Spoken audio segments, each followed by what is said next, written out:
Boa tarde, pessoal. Tudo bem? Reforçando o convite da Rafaela, a gente vem aqui pedir para vocês interagirem conosco. Eu sou o Andrei e qualquer comentário, qualquer interação será sempre muito bem-vinda. A gente vai estar conversando no final do período aí também sobre os comentários de vocês. Então, bem bacana, sejam muito bem-vindos, aproveitem o evento e espero que a gente possa estar dividindo com vocês aí um pouco da nossa experiência. Fernando, faço votos aí que tenham uma boa condução e que a gente possa seguir junto aí até o final do nosso evento. Obrigado, Andrei. Gostaria primeiramente de parabenizar aí no nosso terceiro evento do Conexão RH aos palestrantes que passaram por esses dias, dividindo conteúdo de altíssima qualidade e relevância para aplicação no nosso dia a dia. Estou aí como diretor de sucesso do cliente da empresa Metadados, representando os times de consultoria, suporte e sucesso do cliente, todos os dias e todas essas pessoas cuidando da saúde dos nossos clientes. Alguns trabalhos voluntários também, conectando pessoas e organizações com o objetivo de fomentar o trabalho da liderança e o cuidado, o nosso cuidado com a experiência do ser humano e a experiência do cliente. E é sobre isso que a gente gosta de começar o dia de hoje, André, falando um pouquinho sobre quanto de nós já estivemos em um processo seletivo recentemente. No seu primeiro dia de trabalho, na sua reunião com o seu novo emprego, seu primeiro papo com o seu superior imediato e até mesmo a sua primeira apresentação de ações e resultados ao time.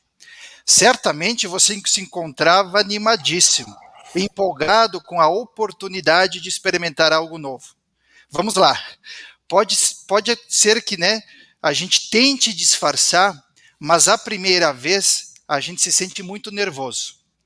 O suor, o nervosismo e a insegurança, o sentimento de estar inseguro pelo fato da diretoria, porventura, estar participando deste momento. E você acaba esquecendo tudo aquilo que tinha se preparado. E acaba sendo tomado pelo estresse, que aumenta a cada minuto, lutando contra você mesmo, dizendo coisas que talvez você queria dizer, ou acabando não se expressando da melhor forma possível. Agora, quanto de nós teríamos a coragem de reconhecer esse nervosismo e pedir para as pessoas pararem e ouvirem um pouquinho você? Gente, calma, estou nervoso. E comentando que aquele momento é muito especial para você. E reconhecer que talvez aquelas palavras tenham expressado alguém que não é você mesmo. E pior agora, porque muitos de nós estamos chegando em uma nova oportunidade de emprego de forma remota, sem um contato direto, um olho no olho. O que pode ser visto por uma grande oportunidade, um grande atrativo, mas pode também nos causar um certo desafio, porque talvez a gente nem conheça, durante o período de experiência, a nossa equipe ou até mesmo o nosso líder. O melhor gesto de humildade é reconhecermos que precisamos de ajuda, reconhecermos que estamos com medo, inseguros, seja no seu primeiro dia de trabalho, na sua apresentação, ou como lidar com pessoas à distância. Confesso que é um ato de coragem. E não passamos pela coragem se não conseguimos passar pela vulnerabilidade. A vulnerabilidade ela é muito importante para as nossas organizações, pois permite se conectar com o ser de cada pessoa. É um ser humano além do CPF. A vulnerabilidade está entre os principais motivadores de confiança humana. E, gente, a confiança ela não se compra, ela é construída por meio de conexões verdadeiras, transparentes e humanizadas. Ninguém diria que a vulnerabilidade é uma sensação agradável. Esses momentos de verdadeiro pânico podem sim ser assustadores, dolorosos e às vezes até trágicos. Mas também eles nos oferecem oportunidades de transformação na nossa vida pessoal e profissional. Situações como as que estamos vivendo não são nada divertidas. A tentação de desistir é enorme, do sentimento de parar de não demonstrar as nossas fraquezas, os nossos medos e as nossas decepções. O ser humano, ele não aceita pedir ajuda. E quando pede, pode sim ser tarde demais. Quantas de nossas empresas estão preparadas para lidar com a quebra de um tabu e entendermos que o ser humano ele é vulnerável? O Covid é a prova real disso. Um ser humano mais sensível, emocional. Nós fomos educados ao longo de nossas vidas em não demonstrar e não falar sobre sentimentos no âmbito empresarial. E eu posso falar com propriedade, gente. Muitas delas eu vivenciei e algumas ainda estão comigo. Porque as maiores doenças que estão presentes nesse momento são a ansiedade, a depressão, a insônia, a síndrome do pânico. Muitos de nós estamos recorrendo a medicações, terapias, ajuda alheia, e está tudo bem com isso. É o momento, sim, de olharmos para o nosso interior, o nosso eu. Senhores empreendedores e a todos que cuidam de pessoas, o momento é delicado. Vamos cuidar o máximo, vamos dedicar ao máximo do nosso tempo ao cuidado das pessoas que estão do nosso lado, próximos da gente. Todos nós precisamos de um acolhimento caloroso nesse momento. Às vezes, uma simples mensagem, uma ligação, um ouvir nossa pessoa de verdade, encaminhar uma música, um jogo online, um abraço virtual fazem tão bem. Procure ser gentil, pois todos nós enfrentamos uma batalha diária. E tenha certeza que o resultado que você procura é a consequência deste cuidado. A diversidade de gerações que habita as nossas organizações, estamos falando mais de 6 gerações trabalhando ao mesmo tempo. Isso possibilita agora. Exige de nós novas formas de gerenciar, de manejar relações e emoções. Precisamos aprender a fazer diferente, a gerir um novo ecossistema, tornarmos vulneráveis e abertos ao novo. O que levamos ao trabalho depende da saúde e do nosso bem-estar.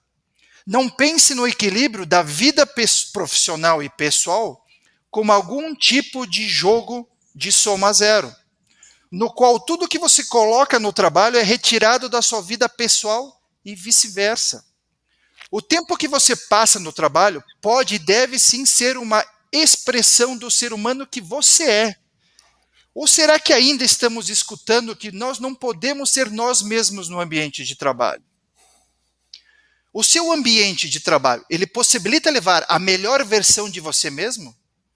Partindo do ponto que somos vulneráveis, como está o cuidado da sua pessoa e da sua jornada dentro da sua organização? Quantos dos nossos líderes têm uma visão clara e ampla sobre todos os pontos que são importantes para você como ser humano? E para que as suas entregas aconteçam sem obstáculos e com resultados de alto valor ao que o seu líder deseja, o seu time deseja e o seu negócio espera. As pessoas, elas são encorajadas a dar o melhor de si quando estão saudáveis em sua vida. Só assim serão mais produtivas em seu trabalho. Até sabemos disso. O que influencia é o antigo pensamento que temos, que só o resultado é o que importa. Desde que eu tenha segurança sobre o resultado e saiba exatamente aonde ele está. Quanto de nós temos coragem em enfrentar os nossos medos e enfrentarmos a verdade e propor algo novo? Quanto de nós temos a coragem em pedir ajuda? O que vemos é que ainda muitas empresas não saíram do modo improviso. Não conseguiram reconhecer que precisam de ajuda. Informar, por exemplo, lideranças para trabalhar nesses novos modelos de trabalho. A uso adequado de novas tecnologias, de novos modelos de comunicações eficientes que perpetuem pela jornada toda do colaborador. Nós discutimos em RH sobre home office há mais de 10 anos. sobre flexibilidade no trabalho, sobre trabalhos híbridos, modelos alternativos. Agora, quantas empresas estavam atrasadas nesses debates? Quantos de nós nos preparamos com políticas? Carol estava falando isso agora. Quanto de nós nos preparamos com políticas, tecnologias e ações de fato? Aqui falamos da importância do cuidado com a saúde física e mental das pessoas que compartilham do seu precioso tempo para dividir tarefas, projetos e sonhos conosco. Podemos até falar que isso se chama trabalho. E quando se fala de pessoas, não podemos deixar de lado de como será a sua experiência de vida pessoal e profissional, que não se separam, pois nós todos podemos esquecer o que aprendemos, o que ensinamos, mas jamais esqueceremos as sensações, as emoções e as experiências que a empresa nos proporciona. Assim, compartilho alguns ensinamentos adquiridos e alguns estudos elaborados sobre Employee Experience, ou seja, a experiência do colaborador. À esquerda, temos uma ideia de proposta de valor como atrativo para o mercado, ou seja, tudo que as nossas organizações fazem para atrair novos talentos, novas pessoas. À direita, marcos importantes a serem observados sob o olhar da experiência de quem consome esses serviços dentro das nossas empresas. E ao centro, o coração que sustenta tudo isso, a estratégia e o propósito. Vou começar com a estratégia e o propósito. Vou pegar parte de um estudo que o Slack publicou. O mesmo se baseia em estudos, em atitudes e experiências de 17 mil trabalhadores, CEOs a funcionários de linha de frente, com idades entre 16 e 64 anos, de 10 países diferentes, mais de 40 indústrias de todos os estágios e tamanhos. Alguns elementos-chave são fundamentais para sustentar e nortear todas as nossas ações de governança. Que ações são essas? Alinhamento, uma comunicação consistente. Como as nossas empresas, como está o cascateamento para todos os níveis da organização? Como nós temos levado a comunicação diante do momento que nós estamos vivenciando? Conexão. Todos nós nos unimos por um propósito comum, por algo comum. Como está o nosso propósito? Está bem definido? Quais são os drives de cultura que a nossa liderança tem levado para os nossos times? Como está a avaliação, como a Carol falou, do nosso fit cultural? E sem falarmos da inspiração, que é a cultura cooperadora. Nós, seres humanos, a gente consegue os mais altos níveis de performance quando a gente coopera, sim, entre si. Nós estamos formando líderes embaixadores, estamos proporcionando os times, squads de trabalho, como preferir, e como estamos fazendo a governança disso tudo? Bom, você já deve ter se perguntado o que faz um candidato optar pela sua empresa e o que leva o seu colaborador a não ir embora. A resposta não é o Fernando que está falando, a resposta entre as grandes e melhores empresas para se tratar no Brasil, entre elas está os elementos da proposta de valor ao colaborador, que corresponde tudo aquilo que uma empresa proporciona aos colaboradores em troca do seu tempo e esforço investido ao desempenhar as suas atividades no ambiente de trabalho. O que todos nós queremos? Um equilíbrio entre as recompensas contratuais, por exemplo, salário e benefícios. Recompensas experienciais, gestão de carreira, programas de bem-estar físico, financeiro e emocional, que é um tripé muito falado e muito trabalhado neste momento, social e clima organizacional. E recompensas emocionais, o engajamento das pessoas, um trabalho com propósito, cultura da empresa. E quando a gente fala em reconhecimento emocional, as pessoas, os colaboradores, eles querem ser reconhecidos como pessoas e não como funcionários. Se você concorda, coloque aí nos comentários, posta a sua pergunta para a gente. Vamos avaliar agora sobre a percepção dos colaboradores durante a jornada que ele experimenta dentro da sua organização. Isso significa olhar para todas as interações que o colaborador, que a pessoa tem dentro das nossas empresas. O que impacta diretamente no seu desempenho, no seu engajamento e na sua marca como empregador. As tendências apontam um novo estilo de vida sendo adotado em função das mudanças sociais e o surgimento de novas tecnologias. Isso impacta diretamente no ambiente de trabalho, sendo este ressignificado e modificado. Pessoas buscando trabalhar da onde elas quiserem, a hora que elas quiserem e com as ferramentas que elas quiserem. A criação de novos contextos que fazem um trabalho fluir melhor, mais rápido, né, com maior satisfação. A cultura de uma experiência de força de trabalho sem atrito. O mobile mudou essa nossa vida. Fazer que nossas experiências sejam mais fluídas e com menor fricção. O exemplo, o Pix, revolucionou o mercado financeiro. Quanto de nós não queremos levar essa mesma experiência que a gente vivencia da porta para fora para dentro das nossas organizações? Ou ainda a gente encontra uma empresa engessada, dura, inflexível. Nós queremos pegar essa mesma experiência que a gente vive lá fora e trazer para dentro da nossa organização. Agora que já sabemos que o ser humano é vulnerável e que não podemos separar as experiências pessoais das experiências profissionais, vamos olhar um pouquinho sobre como está o ciclo da jornada deste colaborador dentro das nossas organizações. E eu trago aqui um exemplo, uma mescla entre alguns estudiosos e futuristas, com alguns estudos que temos aplicado ultimamente. No topo, vocês vão encontrar aqui 6 pilares, com base no Jacob Mormon, que ele é um futurista nos Estados Unidos, que ele, inclusive, autor do livro Futuro do Trabalho, que ele mostra aqui 6 pilares, né, de atração, recrutamento, onboard, que é a integração, desenvolvimento e carreira, engajamento e satisfação e a transição. Aí a gente tem, à esquerda, alguns passos e ações que a gente pode estar executando, fazendo a curadoria e a governança disso para como está o status quo de cada situação disso.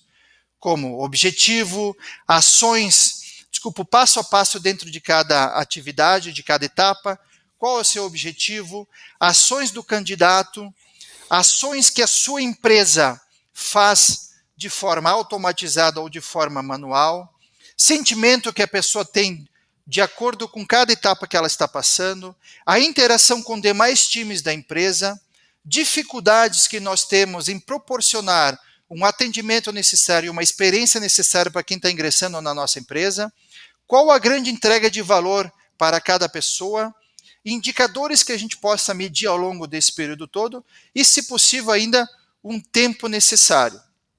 Bom, Fernando, legal, muito bonito, mas como funciona na prática? Trago aqui alguns exemplos que a gente pode voltar para as nossas operações e revisitar e questionar como estão cada um destes pontos. Por exemplo, na atração, como estamos trabalhando com endomarketing, com network social, programas de indicação, mídias sociais, estamos terceirizando esse processo e como está essa experiência?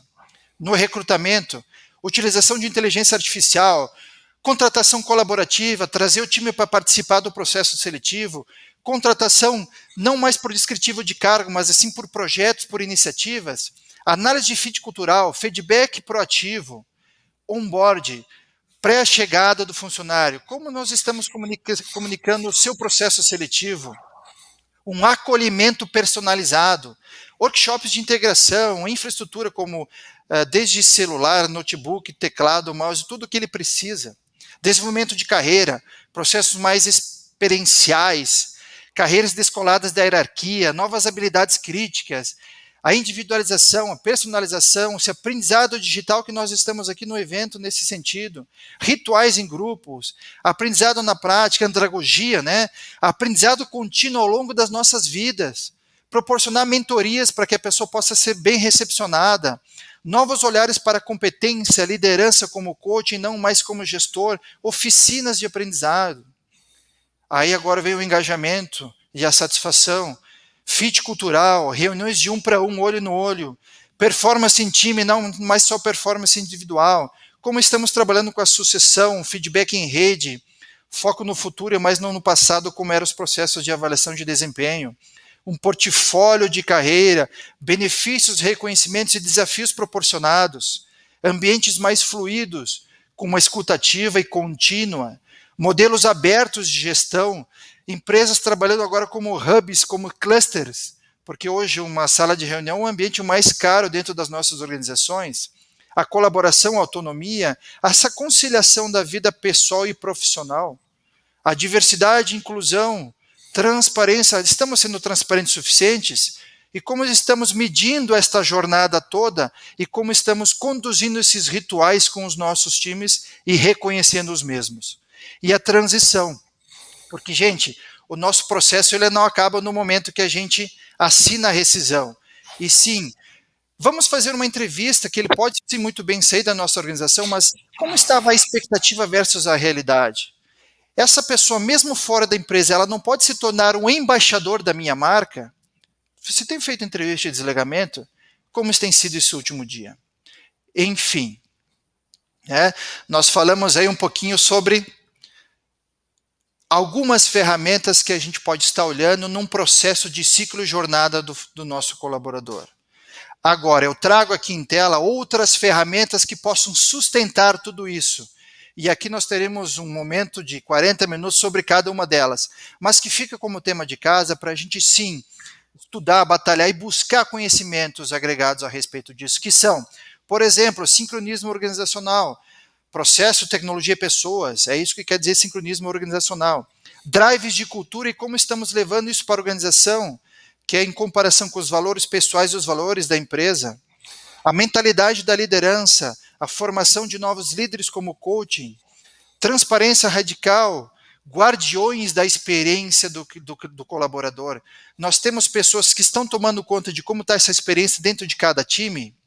A voz do colaborador. Estamos atentos a pesquisas como a NPS, Pulse, que a gente tem feito, e a verbalização do que as pessoas têm apresentado para a gente durante todo o ciclo de vida dele na empresa.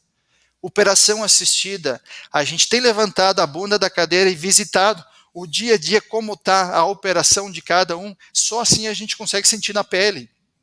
Rituais, desde chegada, apresentação de resultados, apresentação e conquistas com o time, mapear esta jornada, utilizar-se aqui do mapa da empatia, fazer pesquisas de avaliação, satisfação e engajamento são diferentes. A gente precisa olhar sobre 2 ângulos. Estamos olhando para isso? Para um ambiente mais fluido? Para olhar para isso, nós precisamos entender quem são as pessoas que trabalham com a gente. É olhar a persona. Quantas pessoas nós temos dentro da empresa? Porque só entendendo a pessoa é que a gente vai conseguir levar uma comunicação fluida, todos os nossos objetivos de forma mais leve para a organização. E persona não é departamento, não é time. São pessoas, entender como elas funcionam. Você tem 3, 4, 5 dentro da organização?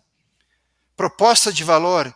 E como está o esforço do funcionário para falar com o RH, para falar com a empresa, para falar com o gestor? E a base disso tudo, a governança e compliance. Temos feito a curadoria, temos nos questionado o tempo todo sobre esses rituais, temos aplicado ações nesse sentido? Estar atento de que forma a sua marca e a sua cultura conseguem criar gatilhos atrativos ao mercado é o papel da alta liderança e a gestão frente às ações de empoderamento, engajamento, melhor produtividade, um cuidado com a experiência nas oportunidades de carreira, treinamento e desenvolvimento, análise de performance, reconhecimento e até mesmo o equilíbrio da vida pessoal e profissional. Desde a estrutura necessária, a voz do colaborador e a diversidade, a inclusão e a colaboração são pontos que precisam ser mapeados dentro de ponta a ponta das nossas organizações, durante toda a jornada do colaborador. São pontos que precisam ser mapeados. É a soma de várias percepções ou a totalidade dessas experiências que as pessoas têm sobre as suas interações com a organização em que trabalham é que fortalecerá as suas relações. Recomendo o poder do hábito. Nós subestimamos o valor das pequenas melhorias diárias. Nos convencemos de que um grande sucesso requer uma grande ação. Só se reinventarmos o RH todo, só se a gente botar ele de cabeça para baixo. E não. O que começa com uma pequena grande ação ou contratempo se acumula ao longo do tempo maior ainda. A rotina e a nossa especialização sempre faz a gente ir do ponto A ao ponto B de uma forma muito rápida e inteligente. E está tudo bem com isso. Só que às vezes a gente acaba deixando de lado pequenos pontos cegos que estão muito próximos de a gente e sobre os nossos olhos. E a gente acaba não percebendo isso. Podemos sim começar com melhorias pequenas, de 1% ao dia. Ao longo de 12 meses, coloque aí no Excel, juro composto, nós nos tornaremos 37 vezes melhores. Agora, se a gente não começar com uma melhoria de 1%, estaremos fadados a um ano se estarmos a estaca zero. Eu não quero ter uma meta de ler um livro por mês. Eu quero ter o hábito da leitura. Eu não quero correr 40 quilômetros por um único dia e parar por os outros 60. Eu quero criar o hábito do exercício físico. Sobre o que apresentamos que possa inspirar e motivar você a continuar a nossa evolução, fazê-lo melhor para que as pessoas que estão próximas da gente a transformar a empresa onde trabalhamos. E é nesse sentido que eu quero provocar o Andrei para vir até junto da gente e nos contar sobre algumas ações alinhadas com esses assuntos que possam impactar, Andrei, diretamente na experiência de nós como pessoas e colaboradores, na nossa satisfação e no nosso engajamento. Conta para a gente, Andrei, como podemos manter, mesmo em alguns casos ainda à distância, nossos times alinhados.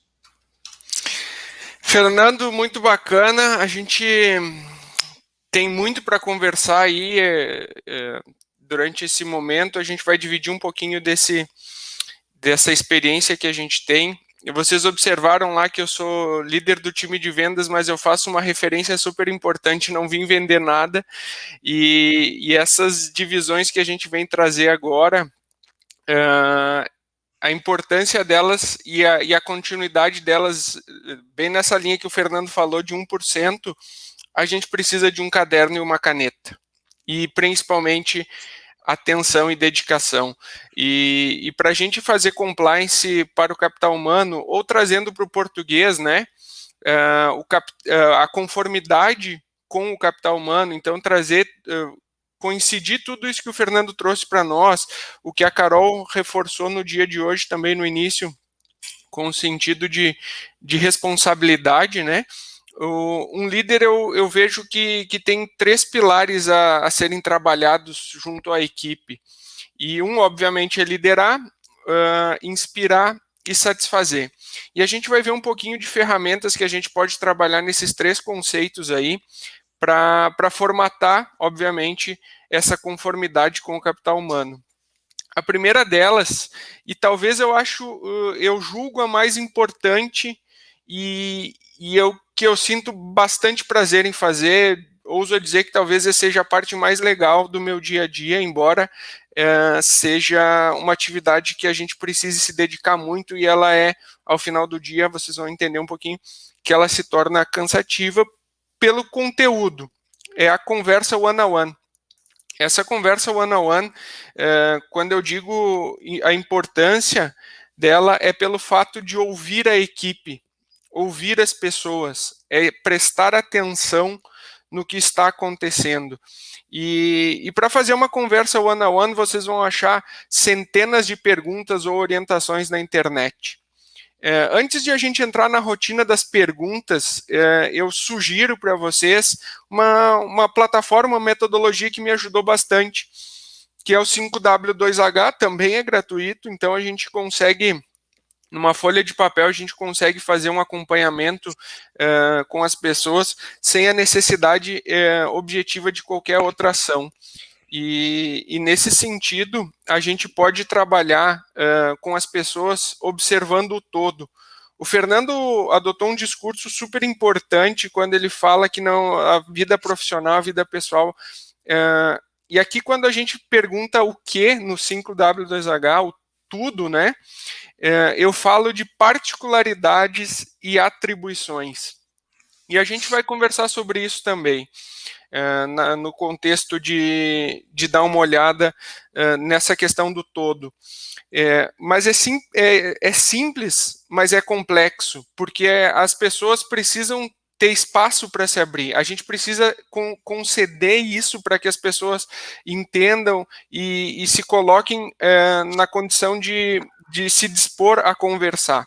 Num primeiro momento, demora um pouco até as coisas engrenarem, mas a rotina, aquele 1%, aquele acompanhamento, aquela ação monitorada, ela tem o seu valor e ela vai gerar o resultado da conversa one-on-one. Por que eu indico isso? Porque ela precisa ser recorrente, as pessoas precisam se preparar para esse momento. Não é simplesmente estou passando no corredor, bate no braço da pessoa, fulano, eu preciso falar contigo. A pessoa pega de susto, sem preparo. E da mesma forma o líder precisa se preparar para aquele momento, precisa recordar, precisa retratar o que já conversou com aquela pessoa. Então é importante reservar um momento e reservar uma agenda, uma recorrência com cada uma das pessoas, lideradas, e aqui eu falo líder e liderado, mas eu prefiro usar o termo interno aqui comigo, eu uso colega, porque antes de qualquer coisa a gente é colega, né? Então, reservar um tempo para falar com aquele colega, independente da posição que se encontra, e eu ouso a dizer aqui, ou faço uma referência preferencial a cada 30 dias. Eu acho adequado a cada 30 dias a gente conversar individualmente com cada uma das pessoas da equipe, no sentido de estar acompanhando mesmo. E dá para fazer com menos tempo? Dá para fazer com mais tempo. Entre 15 e 60 dias eu acho que seria um intervalo adequado. Não mais que 60, não menos que 15, talvez fique muito maçante.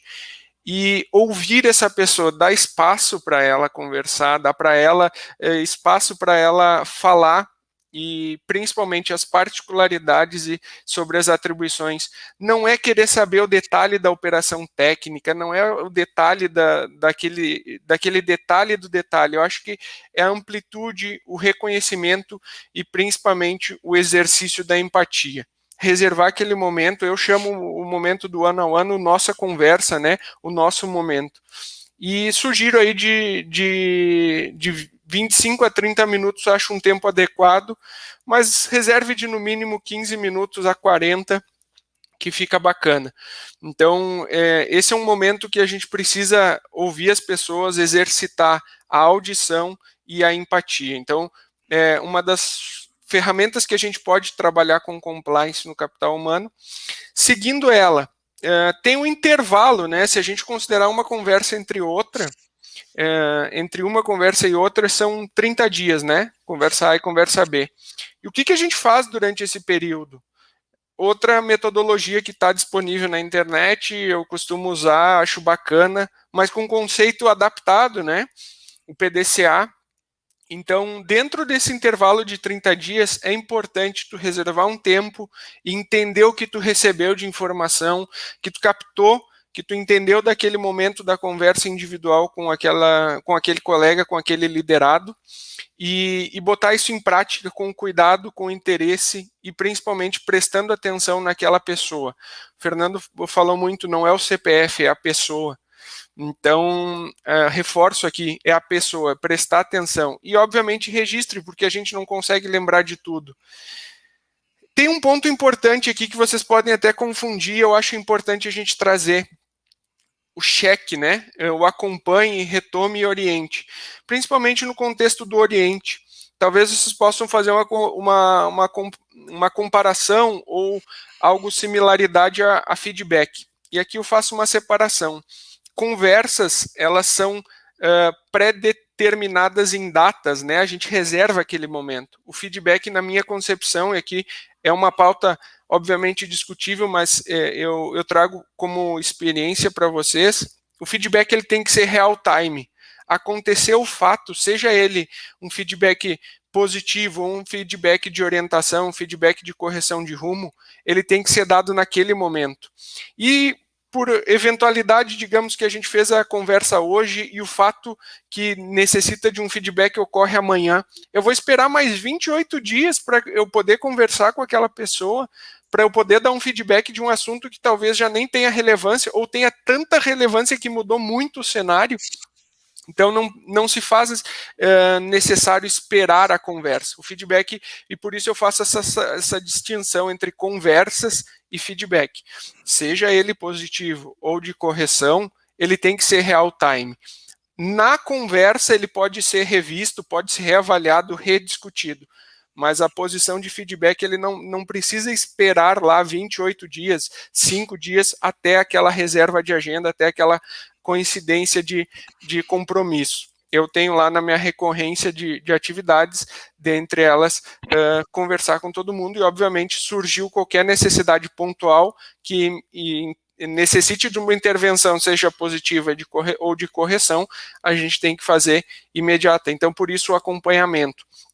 E, obviamente, um dos pontos importantes aqui que eu trago é incentivar, é confiar, é mostrar que as pessoas podem, é dar liberdade, e fazer com que as pessoas entendam, quando a gente fala em ação, né, o ACT, né, a gente fala em ação, quando a gente pratica uma ação, a gente está passível do erro.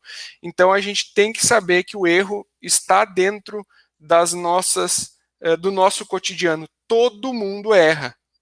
Então, a gente tem que saber que o erro, quando ele é de fato proposital, ele tende a ser negativo, mas a maioria das pessoas e a maioria dos fatos são erros que coincidem com talvez uma necessidade de inexperiência ou falta de aptidão daquele momento. Então, permitam que as pessoas errem. O erro não precisa ser crucificado. Ele tem que ser monitorado e incentivado. E, obviamente, ele tem que ser convertido em aprendizado. Quando a gente erra, a gente aprende um jeito de não fazer daquela forma, né? Mas, principalmente, o aprendizado de a gente gerar continuidade no trabalho. E, obviamente, quando a gente está num processo de ação, a gente está se desafiando. E por falar em desafio, um dos pontos bem importantes que eu trago aqui no quesito de inspiração é os OKRs atrelados à gamificação. Esse conceito, eles são conceitos distintos, mas eu fiz algumas experiências que foram bacanas em fazer a unificação desses dois conteúdos, né, dessas duas metodologias. E, obviamente, isso faz com que a gente transforme, a gente evolua, a gente se permita, a gente revolucione, digamos assim, né? A gente tem que tentar, de todas as maneiras, fazer o certo. E eu vou falar isso para vocês. É super importante a gente tentar. Falando em tentar, a gente tem que estabelecer, então, o que a gente chama de Objectives and Key Results, né, um acrônimo em inglês. Mas, se eu falar de OKR para vocês, eu vou simplificar ele de uma maneira mais simples para que a gente possa trabalhar e entender. Vou resumir esse conteúdo em duas perguntas. O que queremos e como sabemos que chegamos lá? É simples assim. O que a gente quer? Um exemplo, construir uma casa. Como é que a gente sabe se construiu uma casa? A gente tem que seguir ritos, ou seguir etapas, ou o que a gente chama de key results, resultados-chave. Ninguém constrói uma casa sem a fundação, sem a parte de sanitária, hidráulica, elétrica. Esses são resultados chaves. Erguer as paredes, botar um teto, quero calefação, enfim. Mas são resultados esperados para a construção daquela daquela casa, desculpa. Então, construir uma casa é o que queremos. E o Key Results, como sabemos que chegamos lá? Ou seja, vai ser, de certa forma, um checkbox, onde a gente cumpriu. Opa, se a gente cumpriu tudo isso aqui, evidentemente a gente atingiu o objetivo. Então, todos os key results devem estar ligados ao objetivo, ao pergunta, né, o que queremos. Então, isso tem que estabelecer um objetivo, tem que definir critério.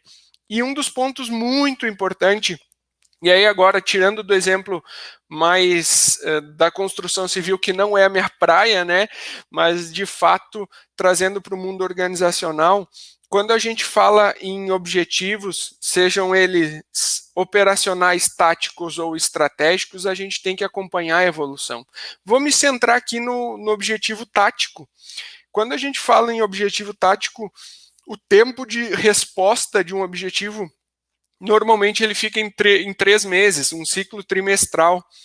E esse ciclo trimestral não dá para mim chegar hoje e dizer, para eu chegar hoje e dizer o seguinte, vamos construir um método de trabalho diferente.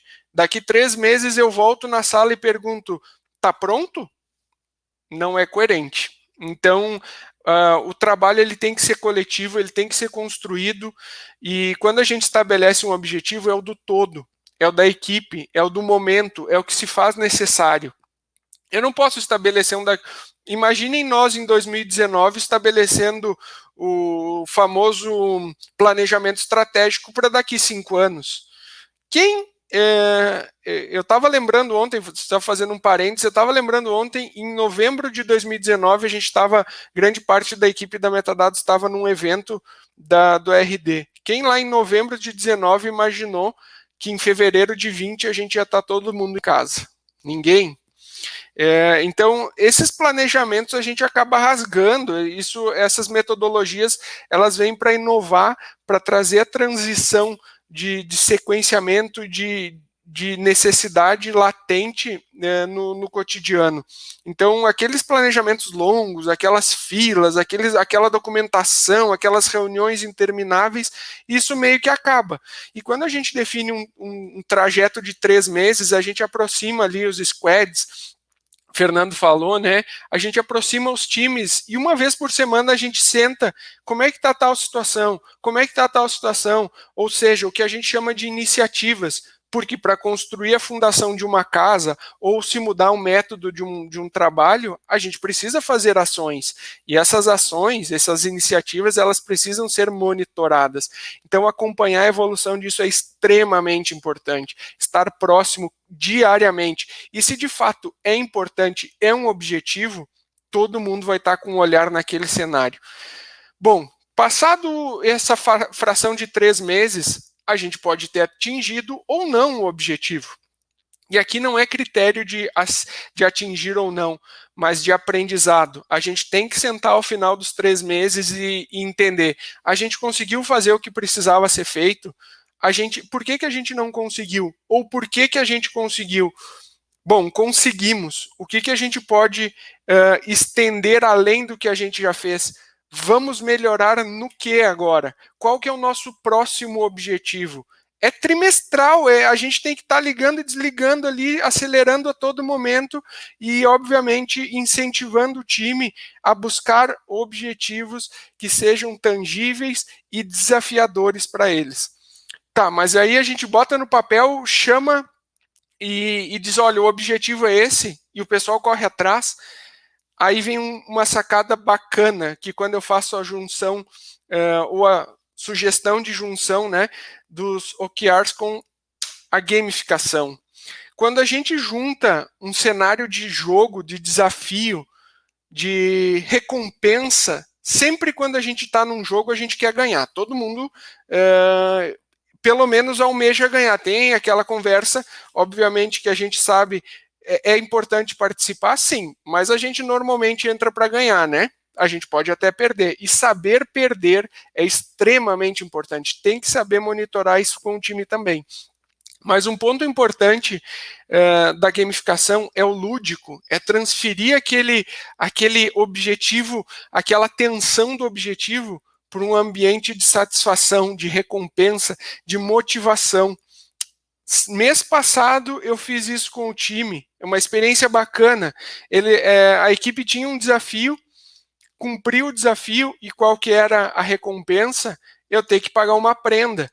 Obviamente, o time atingiu o objetivo, nada mais justo que eu assumisse a responsabilidade que me comprometi de pagar aquela prenda. E fiz com o maior gosto, porque, obviamente, o time estava motivado em me ver naquela situação. Ou seja, não é uma recompensa estritamente financeira. O Fernando falou vários momentos de várias situações que podem ser recompensadoras para as pessoas.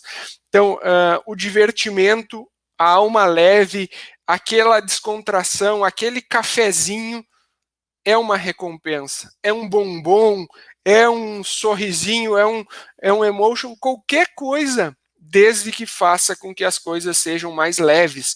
Então, fazer a questão do OKR, transformando isso no lúdico e, obviamente, faz com que as pessoas se motivem, busquem, se intensifiquem naquele cenário. Então, eu faço a mescla dessas duas metodologias, porque, obviamente, elas instigam muito o trabalho em equipe, almejam os resultados, fazem ciclos de aprendizado, ciclos curtos de aprendizado, e, obviamente, a construção e, principalmente, saber contornar objeções ou dito replanejamento.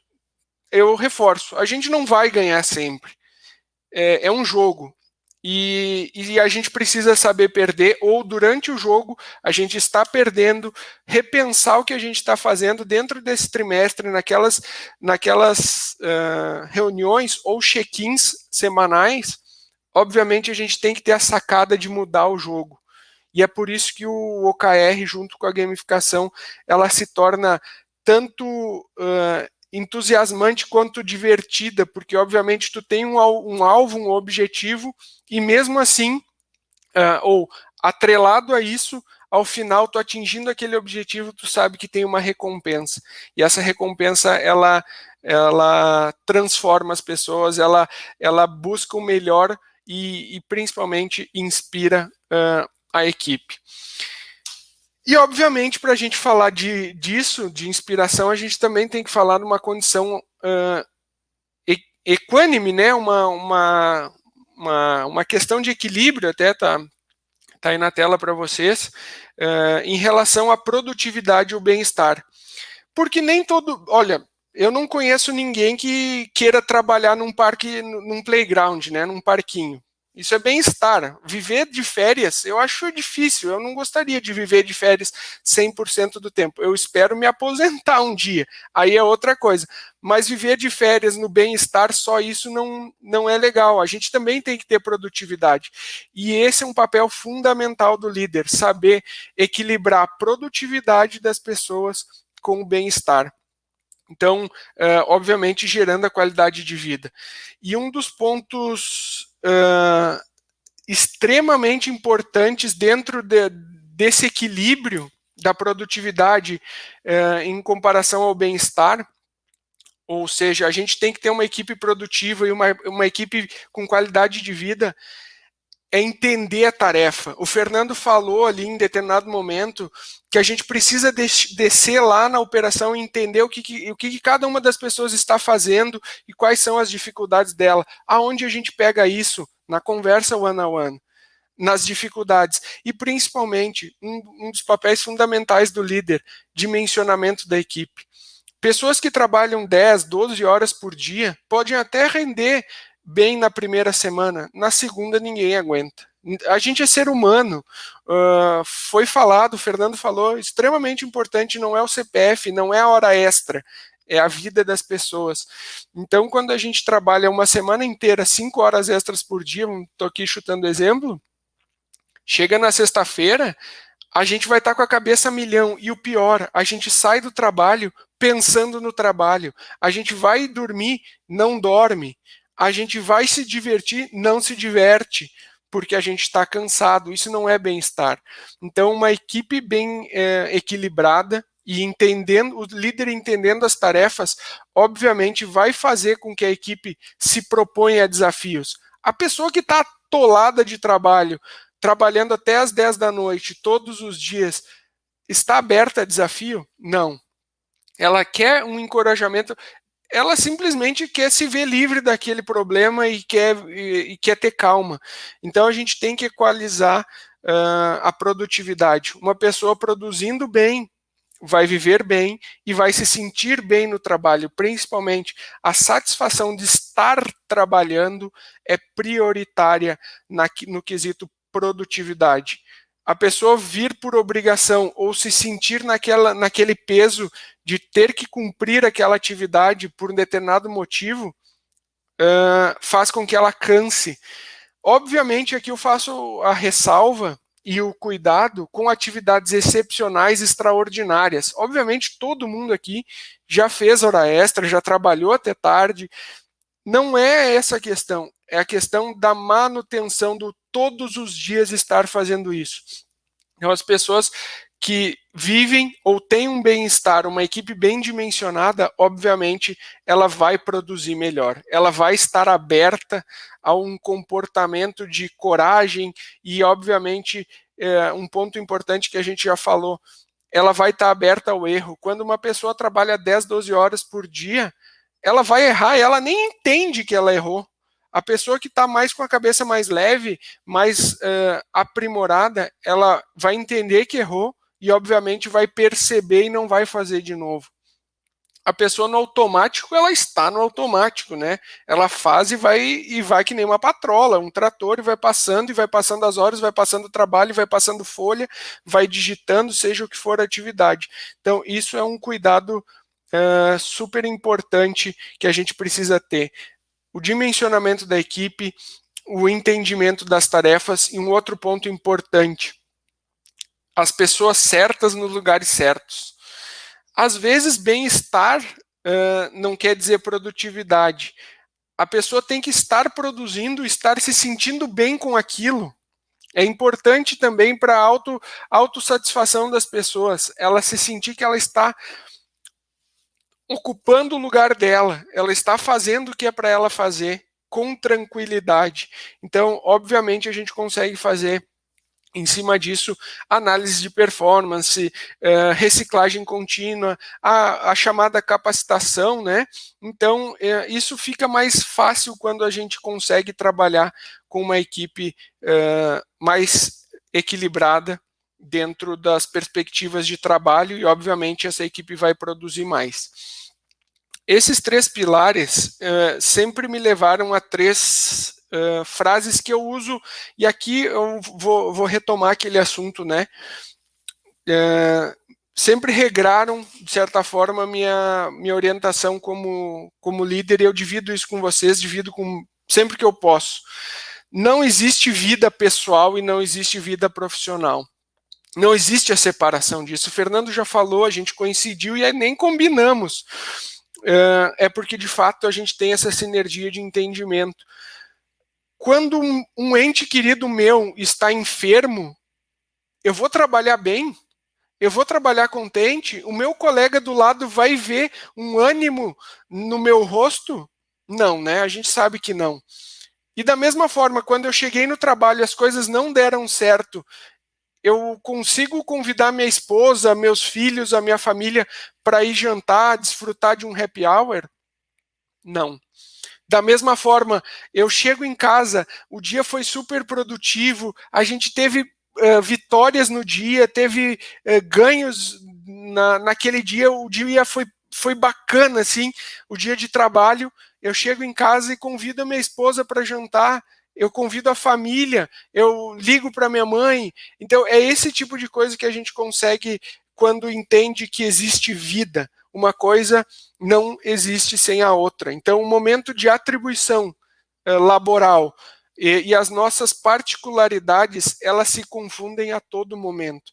Então, por qualquer motivo, seja ele positivo ou negativo, um sempre vai interferir no outro. E conversando com as pessoas, acompanhando elas, por isso que eu digo de um todo a conversa, porque tu precisa saber, talvez, como é que está o vizinho que é o melhor amigo do teu colega, do teu liderado, porque talvez aquele vizinho que é o melhor amigo esteja numa situação difícil, isso está interferindo na questão psicológica do teu colega, e, obviamente, está interferindo na produtividade dele. Então, a questão da produtividade, do bem-estar, ela está ligada lá no início do que a gente conversou com a conversa. E aí, essa pessoa, de certa forma, com um ânimo maculado, ela vai tentar e vai lembrar, ela vai se preocupar com o objetivo dificilmente. Então, todos esses contextos me levam a crer que existe vida, não tem como separar. E uma das coisas que eu sempre falo para a minha equipe, e para todo mundo, na verdade, isso não é só nos muros do trabalho, peque pelo excesso e não pela ausência. Eu prefiro segurar do que empurrar. Eu prefiro que as pessoas pequem pelo excesso, que elas errem, que elas se predisponham a fazer diferente, que elas tentem, que elas se comuniquem, que elas expressem, mas principalmente que elas busquem fazer. Então, a questão da ausência, para mim, talvez é o ponto mais desagradável que a gente consegue acompanhar num momento de liderança, quando a pessoa não está ali, não está disposta a acompanhar o time num desafio de gamificação, o bem-estar dela está de alguma forma retraído, a gente precisa entender essa ausência, conversando. E, obviamente, o incentivo para as pessoas é a coragem do erro, a coragem da tentativa deve ser maior que a inércia do medo. A gente tem que incentivar as pessoas. Essa é a última frase que eu deixo para vocês. A coragem da tentativa deve ser maior que a inércia do medo, porque a gente precisa buscar e incentivar as pessoas. Isso está intrinsecamente ligado ao bem-estar. As pessoas precisam se permitir. Já dizia Lulu Santos, né? Se permita. Então, esse é um ponto super importante. A gente precisa encorajar as pessoas. E aqui eu deixo um pouquinho do que a gente já falou hoje, com a expectativa realmente que, de alguma forma, eu tenha colocado para vocês o incentivo de pensar. Não espero que todos concordem comigo, até nem gostaria.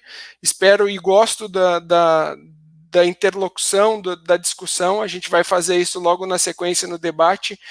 Mas a ideia do pensamento, de colocar opções aqui para vocês trabalharem com a conformidade do capital humano, cuidando das pessoas, excluindo o CPF e se preocupando, obviamente, com aquela pessoa de fato, com as particularidades e com as atribuições dela, fazem diferença e muito para a construção de um time e, obviamente, para atingir os objetivos e ganhar o jogo.